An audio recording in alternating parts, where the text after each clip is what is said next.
Hello friends, welcome to our first episode of Safar-e-Sukoon. We have with us Anupriya Di, who is my flatmate sister. Hello. And she's also a healer, a tarot card reader, and someone who's still exploring life, is it? Yes, exploring the self. Exploring Who am I? self. Yeah, who am I? Correct. So, Anupriya Di, I have not prepared any questionnaire as such. Like we said, this is a slow interview, and we Yeah. just want to know about your experience. So let's start with your childhood, maybe. Yeah.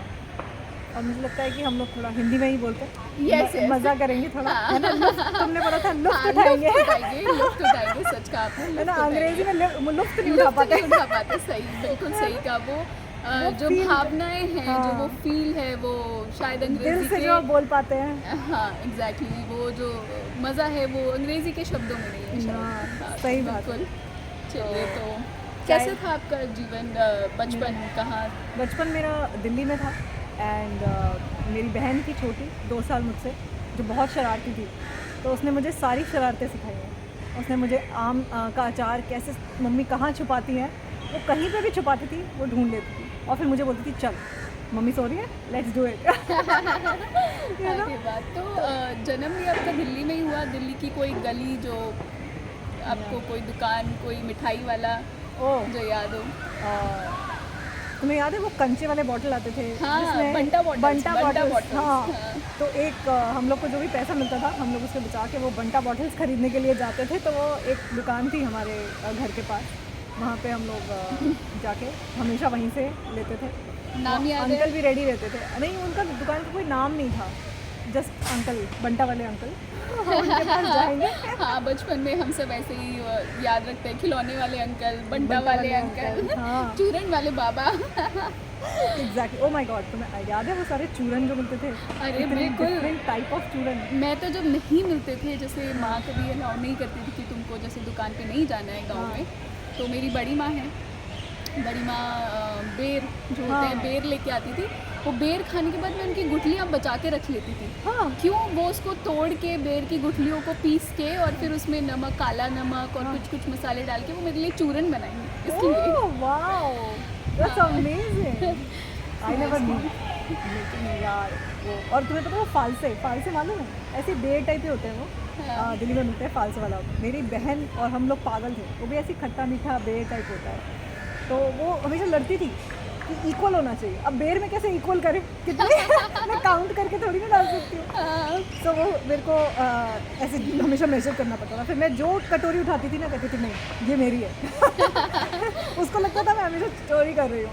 तो कभी आप ऐसे भी करती थी कि अपनी कटोरी में ज़्यादा, मतलब थोड़े कम कर दिए और दूसरी कटोरी में थोड़े ज़्यादा, Yes, ताकि जैसे ही मैं उठाऊंगी वो बोलेगी ये, और मैं बोलूँगी हाँ मुझे तो पता ही था दूसरे वाले में ज़्यादा है।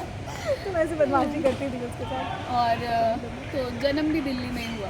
हाँ, जन्म मेरा एक्चुअली पटना में हुआ था। हम लोग बिहार से हैं, तो पहली बेटी मायके में होती है, तो मम्मी का वहाँ पे रही लास्ट के महीनों में, और एवरीबडी वॉज वेरी हैप्पी। नाना के परिवार की मैं पहली बेटी थी, तो बहुत अच्छे से इन्जॉयमेंट वगैरह, सेलिब्रेशन वगैरह हुआ पटना में, और खुर्जी हॉस्पिटल में, वो का सबसे बड़ा हॉस्पिटल माना जाता है। तो अच्छा था वहाँ पे। तो आपके जो, ठीक है, फिर जन्म पटना में हुआ और फिर दिल्ली आना हुआ, और दिल्ली में ही अधिकतर स्कूलिंग, जीवन, स्कूलिंग हाँ। वगैरह वहीं? 18 साल दिल्ली में ही थे, और उसके बाद जब घर से बाहर निकले तो फिर इधर इधर हैं, कहीं कभी इंडिया में घूम रहे हैं। तो जवानी के कुछ आपके स्कूल के, कॉलेज के किस्से कुछ मज़ेदार जो याद हों वो सुनाइए। तो हमारे ना 8th स्टैंडर्ड में हमारी लड़कियों का एक ग्रुप था, लाइक 5 लड़कियों का ग्रुप था, जिससे कि पूरा स्कूल ना डरा हुआ रहता था कि ये 5 जो है ये कुछ भी कर सकती है। अच्छा, क्या ऐसा क्या करते थे जिससे डरे हुए रहते थे लोग? तो हमारे सीनियर्स भी हमसे डरते रहते थे, क्योंकि हम जाके ना किसी किसी सीनियर से भी पंगे ले लेते थे। तो एक बार हमारे सीनियर ने एक हमारे क्लासमेट को धमकी दी थी, ठीक है। उसके बाद तो हमने उस सीनियर का जो नाक में दम किया, जाते आते उसको ऐसे करते हैं उसका बैग खींच देते थे, उसको पीछे से मतलब बहुत परेशान किया, इतना परेशान किया कि पूरे स्कूल को पता चल गया कि 8th C के लड़कों को परेशान नहीं कर सकते, उनकी लड़कियां पीछे पड़ जाएंगी। मैंने कहा हमारे क्लास के लड़कों को छेड़ा कैसे तुमने? और एक तरफ आप बता रहे हो कि आप कितने शैतान थे, कितना टॉम बॉयज बहुत टॉम बॉयज थे हम, या और वहाँ से आपका सफ़र शुरू हुआ और आज अब मैं हीलर हूँ, मैं सबको ब्लेसिंग्स देती हूँ। एकदम अध्यात्म की तरफ अध्यात्म की तरफ कैसे चला गया। रुझान हुआ, कैसे कहाँ कहाँ जाना हुआ, ऐसा लाइफ में ऐसा कौन सा मोमेंट था जिसमें आपको लगा कि नहीं अब तो सेल्फ एक्चुअलाइजेशन जैसा कुछ करना पड़ेगा, है ना? सो आवाज़, सारी आवाज़ें अच्छी हैं। दुनिया में है तो दुनिया की आवाज़ें सुननी पड़ेगी। हमारा सही है। एक स्कूटर गया है, सही से, या सो एक्चुअली जब हम बचपन में थे तो एक रिवोल्ट टाइप ऑफ एक कि हम यहाँ दुनिया को बदलने आए हैं, ऐसा अंदर से एक फील होता है। वैसे आजकल बहुत सारे लड़के लड़कियाँ हैं जो मैं देखती हूँ, उनके अंदर ये पैशन बदलाव की भावना। बदलाव की भावना कि हमें बदलना है, इस दुनिया को बदलना है, तो वो बहुत ज़्यादा स्ट्रॉन्ग था। तो स्टार्टिंग में तो बहुत मैंने झगड़ा किया मम्मी से, पापा से, ये चीज़ें बदली घर में। किस जो बात एक पे होते थे ट्रेडिशनल, झगड़े? जैसे कि वो लोग कहते थे लड़के लोग से दोस्ती मत करो। मैंने कहा अगर आप यही चाहते थे तो कोएड में क्यों डाला, अच्छा यू नो?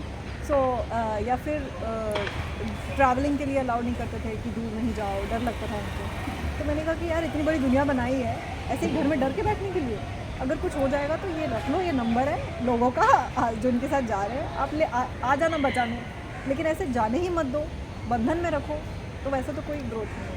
पर कभी लगा कि जैसे कभी हम आज ठीक है उस टाइम में बच्चे थे, हमें लगता था रिवोल्ट करना चाहिए, पर क्या आज कई सालों बाद माँ बाप का पर्सपेक्टिव समझ में आता है? बिल्कुल, डेफिनेटली आई थिंक उनका फियर मैं देख रही हूँ कि वो फियर में थे, और मुझे शायद गुस्सा ना करके उनको सेफ्टी सिक्योरिटी देना चाहिए। देखिए आप डरिए मत, मैं अपना ध्यान रखूँगी, आप इन लोगों से बात करिएगा, यू नो, उतना ज़्यादा लड़ाई करने की ज़रूरत नहीं थी। ये समझना चाहिए था कि वो लोग डरे हुए हैं और मुझे उनको सेफ्टी देना, सेफ देना चाहिए, हम गलत नहीं करते, यू नो, तो शायद वो बेटर फील करते। तो आज डेफिनेटली उनका पर्सपेक्टिव समझ में आता है, क्योंकि उस टाइम पे तो वो होता है ना गरम खून टाइप्स।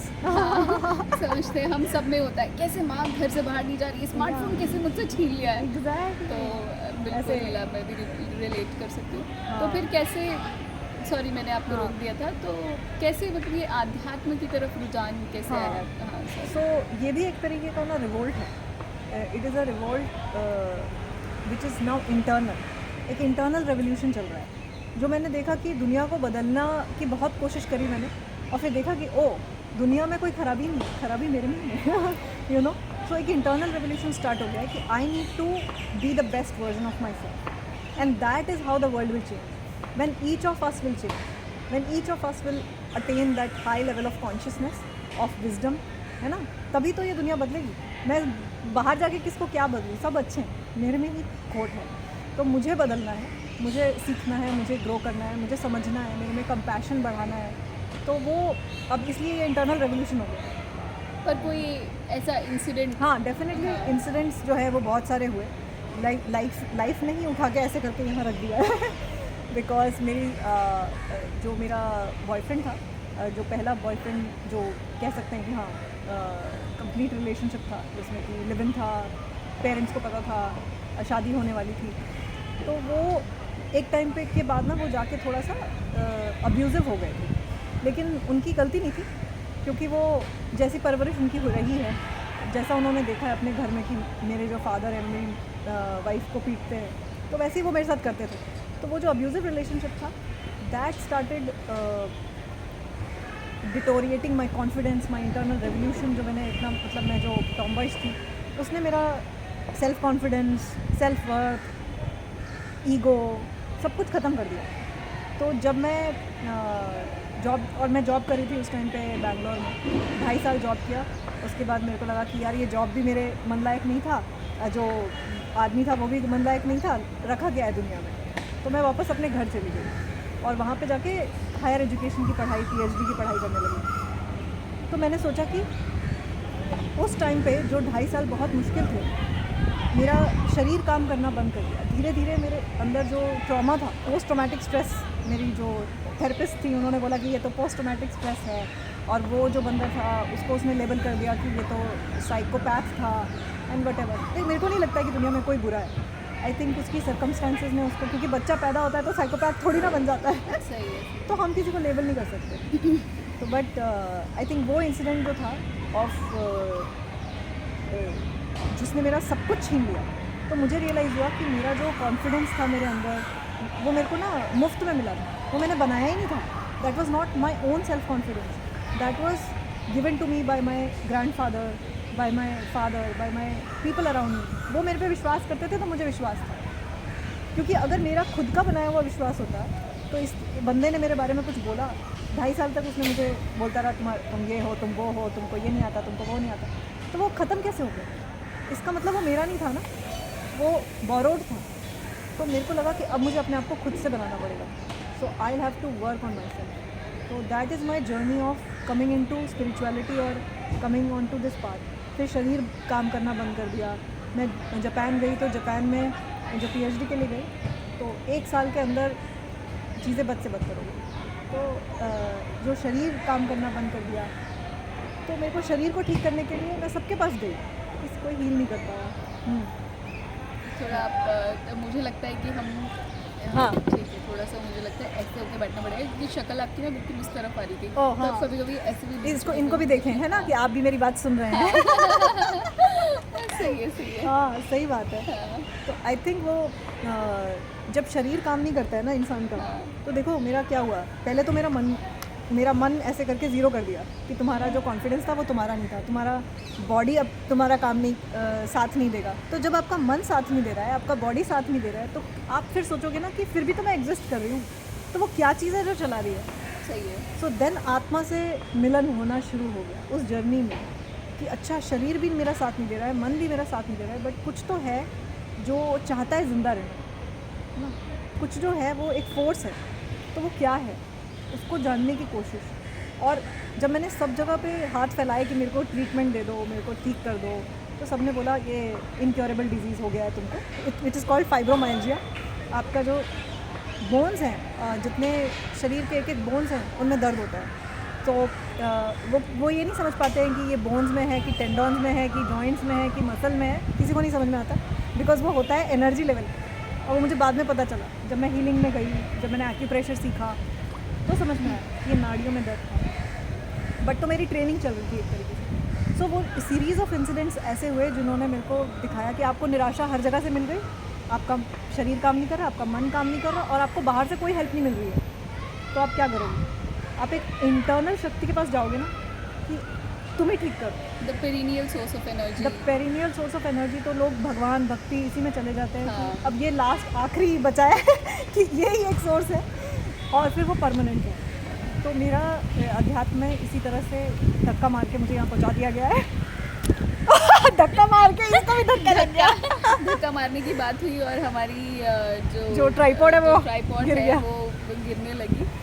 लाइफ फोर्स जागृत हो गया। या आई थिंक देखो भगवान भी कह रहे हैं कि हाँ मैं तुम्हारे साथ हूँ। यस माँ, See the I beautiful. love you. Can you show around? Can you show around? वाह, once? देखो देखो देखो देखो, Rotate it and it's so देखो। beautiful. So beautiful.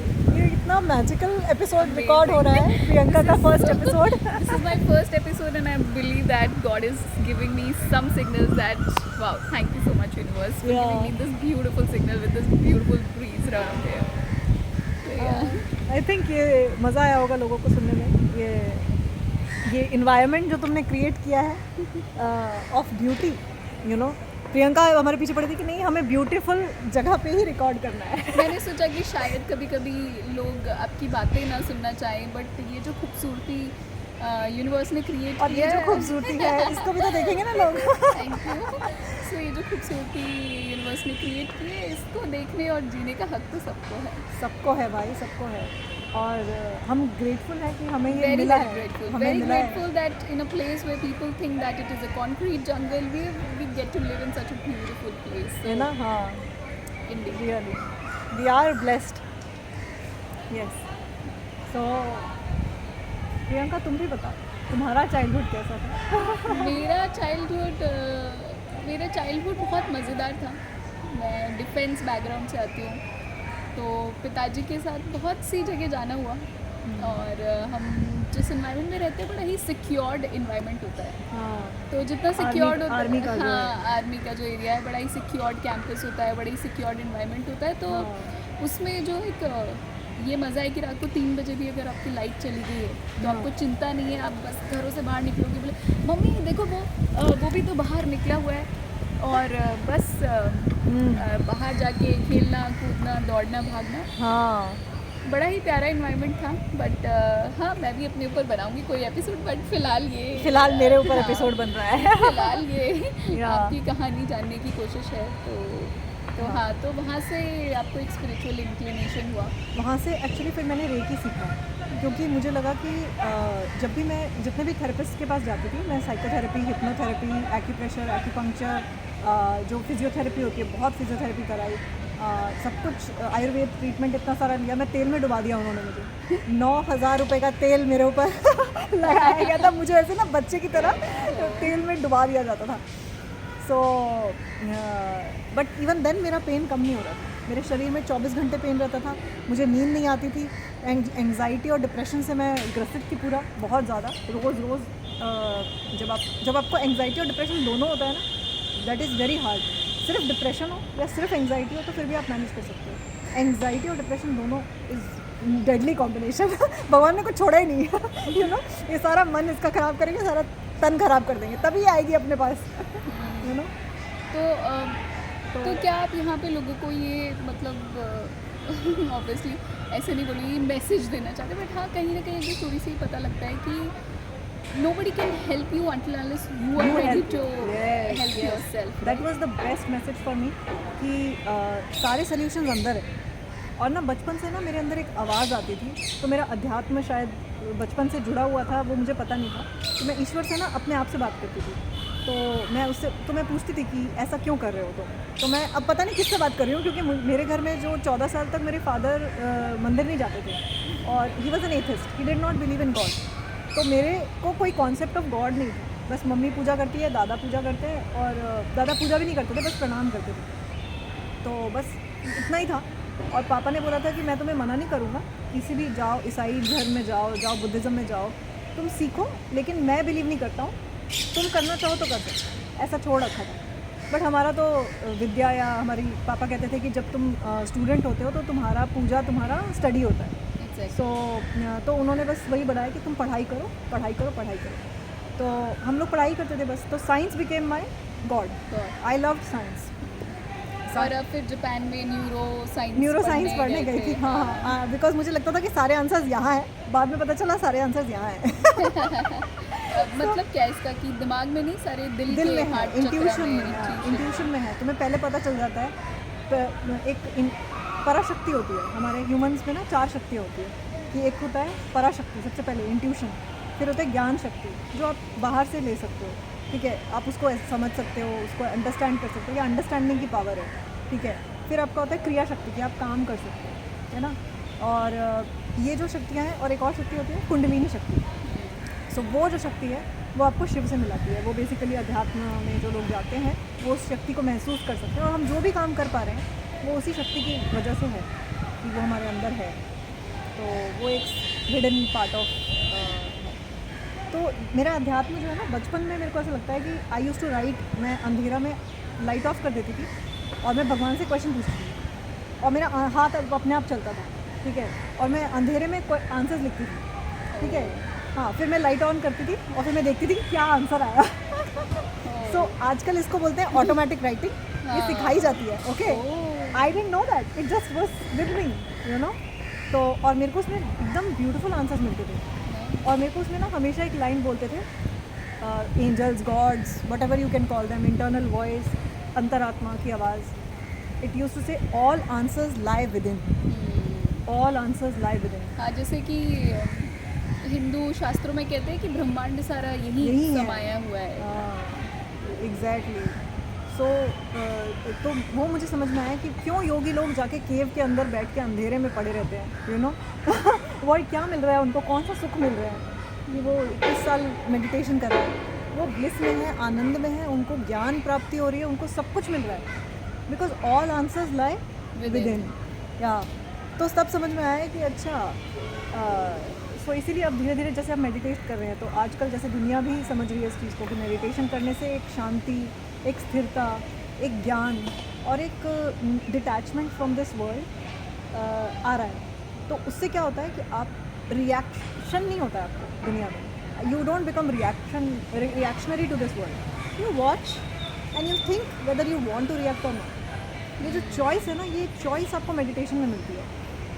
अगर आप मेडिटेट नहीं करते तो आप रिएक्शनरी हो जाओगे, अगर आप मेडिटेट करते हो तो आप वेट करोगे कि मुझे करना है कि नहीं करना। जैसे मैंने एक बचपन में किसी से एक छोटी सी कहानी सुनी थी कि एक बौद्ध भिक्षु थे, वो कहीं से निकलते थे, एक सड़क से हर दिन निकलते थे और एक व्यक्ति थे जो उनके ऊपर हमेशा एक पत्थर, एक जिसे हमारी भाषा में कहेंगे कि एक पागल सरफिरा जो है वो हर दिन उनके ऊपर पत्थर फेंकता था और हर दिन गाली देता था, ठीक है। और वहाँ पे कुछ और लोग भी बैठे रहते थे, तो वो हर दिन देखते थे, एक दिन गुजरा, दूसरा दिन गुजरा, तीसरा दिन गुजरा, और लोगों ने फिर एक दिन पूछ ही लिया कि भाई आप तो इतने महान बौद्ध भिक्षु हैं और कैसे ये सरफिरा आपके ऊपर रोज़ पत्थर मारता है और रोज़ आपको गालियाँ देता है, तो आप कुछ कहते क्यों नहीं है इससे, चलिए हमें बताइए, हम आज ही इसको ठीक कर देंगे, ठीक है। तो उन्होंने कहा कि भाई वो गाली देता है, वो शब्द कहता है, कहने दो, मैं लेता ही नहीं हूँ।